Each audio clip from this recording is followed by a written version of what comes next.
কলকাতার আকাশে গোধূলির রং ধীরে ধীরে ছড়িয়ে পড়ছিল, যেন আকাশও অপেক্ষা করছিল কোনো অচেনা বিস্ময়ের জন্য। চারপাশে ভিড় জমে উঠেছে, মানুষে মানুষের ঠাসা জনসমুদ্র, অথচ সবার দৃষ্টি নিবদ্ধ এক বিন্দুতেই, এক নামেই মহুয়া মৈত্র। তিনি মঞ্চে পা রাখতেই মুহূর্তের জন্য বাতাস থমকে গেল। সাহসী ভঙ্গি, চোখে জলজলে আগুনের মতো আত্মবিশ্বাস, আর কণ্ঠে এমন দৃঢ়তা যে কণ্ঠস্বর শোনা মাত্রই বিরোধীরাও চুপসে যায়। অনেকে ফিসফিস করে বলে এই কণ্ঠস্বরের সামনে নাকি মোদির হৃদয় একবার হলেও কেঁপে ওঠে। প্রথম বাক্যেই তিনি যেন জাদুর মতো ছড়িয়ে দিলেন আবেগের স্রোত।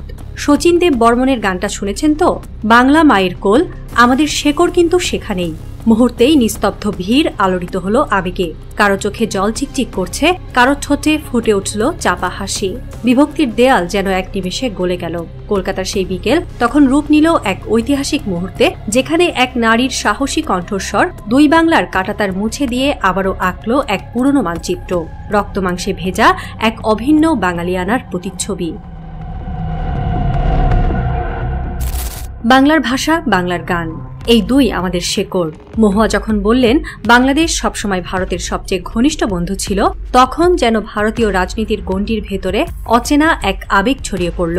1971 সালে স্বাধীন বাংলাদেশ রক্তের স্রোতে জন্ম নিয়েছিল।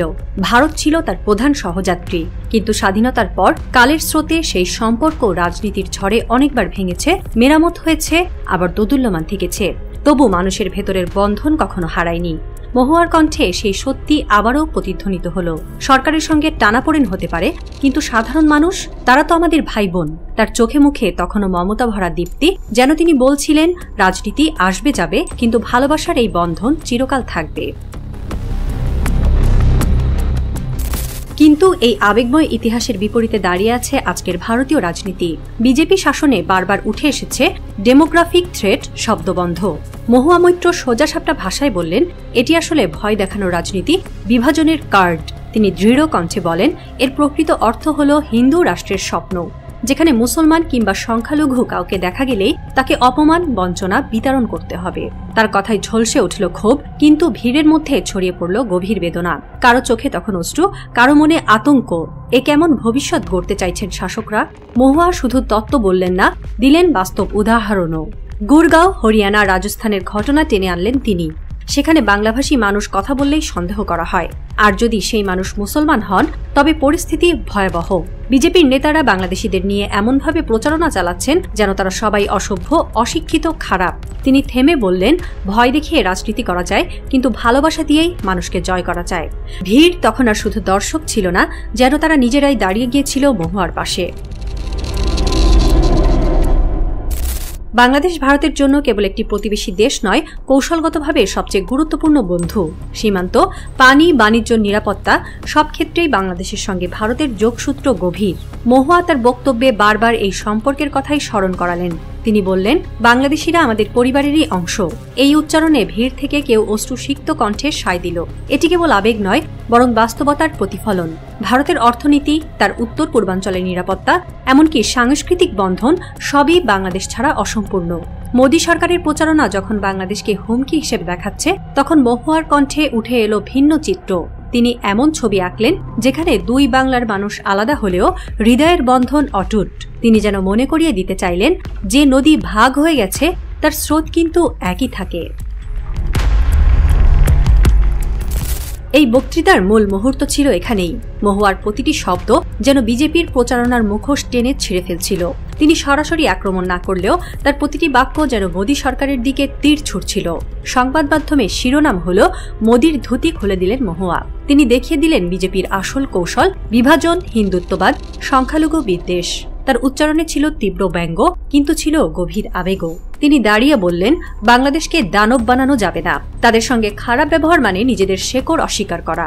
তার এই ঘোষণা যেন কলকাতার কলেজ স্ট্রিটের এক তরুণ, সেই ব্যবসায়ীর চাপা আওয়াজ যে 5ই আগস্টের পর বাংলাদেশি পর্যটকের অভাবে হাত শর্টে আছে।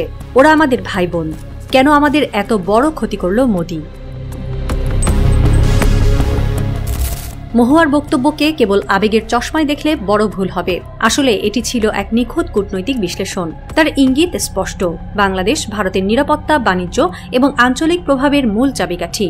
উত্তর পূর্বাঞ্চলের স্থিতিশীলতা, সীমান্ত নিয়ন্ত্রণ, এমনকি বঙ্গোপসাগরের নৌপথ সবকিছুর ভিত্তিই বাংলাদেশের সহযোগিতায় দাঁড়িয়ে আছে। গণমাধ্যমের বুমের সামনে দাঁড়িয়ে তিনি সতর্ক করলেন, বারবার বাংলাদেশকে ডেমোগ্রাফিক থ্রেট আখ্যা দিলে প্রতিক্রিয়া ভারতের উপরই ফিরে আসবে, আঞ্চলিক অর্থনীতি দুর্বল হয়ে পড়বে, নিরাপত্তার ভারসাম্য ভেঙে যাবে, আর সেই শূন্যতা কাজে লাগাবে চীনের মতো শক্তিধর দেশ। মহুয়ার কণ্ঠে ছিল মমতা, অথচ ভেতরে লুকিয়ে ছিল কঠোর হুঁশিয়ারি। বাংলাদেশকে আঘাত মানে ভারতের আত্মঘাত। বিশ্লেষকদের মতে এটি নিছক আবেগ নয়, বরং এক কৌশলগত সতর্কবার্তা। বিজেপির স্বল্পমেয়াদী ভোট রাজনীতি এখানে সরাসরি ধাক্কা খেল আঞ্চলিক বাস্তবতার সঙ্গে। মহুয়ার কণ্ঠে সেই সংঘাত নগ্ন হয়ে ধরা দিল, যেখানে আবেগ, বুদ্ধি ও কূটনীতি মিশে গেল এক অদৃশ্য খেলায়। কলকাতার আকাশে গোধূলি ঘনিয়ে এসেছে, সভামঞ্চের আলো নিভছে একে একে, অথচ মহুয়ার কণ্ঠস্বর এখনো ভেসে বেড়াচ্ছে বাতাসে অদৃশ্য প্রতিধ্বনির মতো। কাঁটাতারের বেড়া হয়তো মানচিত্রে রেখা টেনেছে, কিন্তু হৃদয়ের সেতুতে কোনো ফাটল ফেলতে পারেনি। মহুয়ার কণ্ঠ সেই সেতুকে আবারও দৃঢ় করল, মনে করিয়ে দিল আমরা একই ভাষার সন্তান, একই গানের উত্তরাধিকারী, একই মায়ের কোলের মানুষ। আসলে বিভাজন মানচিত্রে সম্ভব, মানুষের মনে নয়। রাজনীতি আসবে যাবে, সময় পাল্টাবে, কিন্তু ভাষা, গান আর বাঙালির হৃদ্যতা চিরকাল বহমান নদীর মতো বয়ে যাবে। বাংলাদেশের কফি শপে বসা তরুণেরা, কলকাতার কফি হাউসে আলাপ্রত প্রবীণেরা, গ্রাম বাংলার উঠোনে চুপচাপ বসা মায়েরা, সবাই যেন একই আবেগে ভেসে গেল। আর তখনই দৃশ্যটা যেন সিনেমার শেষ দৃশ্যের মতো বদলে গেল।